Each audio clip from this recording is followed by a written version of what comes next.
Hi, welcome back. This week we are talking small business resources.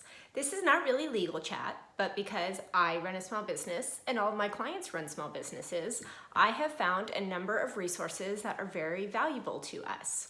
As a small business owner, you are constantly dealing with limited money, time, and resources. There's only one of you. You may or may not have a handful of employees or partners in your business. And you have the capital that you have.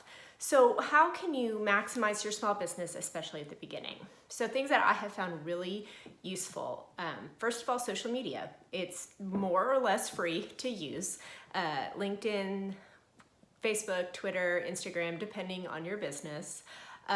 There are some schedulers out there. I personally use Later. There's a relatively low monthly cost for me to get my Instagram posts and stories out. I use my website, which is hosted on Squarespace, to push my blog post every week to Facebook, LinkedIn, and Twitter.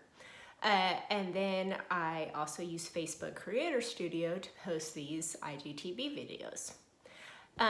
So that's kind of your really low cost marketing. Of course, there's word of mouth. I have also reached out to literally everyone I know. Everyone I know knows that I'm doing this now. Email is virtually free. I use G Suite, so there is a small cost per year to have a nice customized email handle at schaffnerpllc.com. However, the whole G Suite is something that I, as a millennial, am very familiar with. I love Gmail. I have Gmail calendar that I can automatically add events into from almost everywhere that I schedule them, and then of course the task list. I do also use Trello.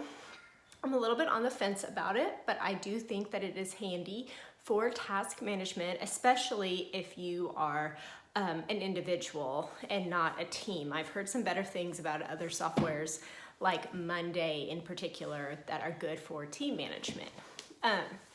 And then there, outside of sort of getting yourself organized and marketed, chambers of commerce, incubators, and other local networking groups. I have found some great value in these groups without high cost memberships.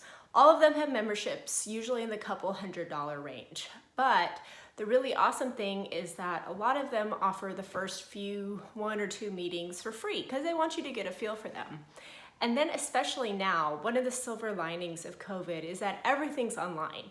So it's much, much less expensive for these groups to produce events and content because they're doing it through online platforms rather than having to rent physical venue space. So I highly suggest getting on your local chambers of commerce, incubator sites, seeing what events they have. There's gonna probably be some free ones. There may be someone in the $10, $15, $20 per whatever range, and hop on. See if you find like-minded people. Or alternatively, hop on LinkedIn, look at your target customers and see what events they're promoting and see if they might be useful for you. The last thing I wanted to talk about was just kind of keeping yourself organized. I'm going to talk about organization and lawyering later, but as a small business, again, you're working with limited money, resources, and time, and you have to be organized. So use those services that are out there. Make sure you're using some sort of accounting software. Please talk to an accountant. As someone told me, you need your accountant, lawyer, banker, insurance. They're vitally important. My banker is awesome. I use a community bank. It's a type of bank in Texas that serves a small market, but is a bank and not a credit union. And she's awesome. She picks up the phone when I call her. I can go to the drive-thru and talk to the tellers. I have referred my clients to them for business banking purposes, and I find them a very useful tool for both keeping my money safe and secure, but for also networking and getting ingrained in the business community here in Dallas. So I'm always here to talk, chat. Send me your questions about resources that you're interested in, and I'd be more than happy to send you some of the things that I have researched. I spent way too much time at the beginning of my practice figuring this all out, but so that I can set myself up for success as my business grows, as my client base grows, and as my resource needs grows. I know where to go to find those awesome resources.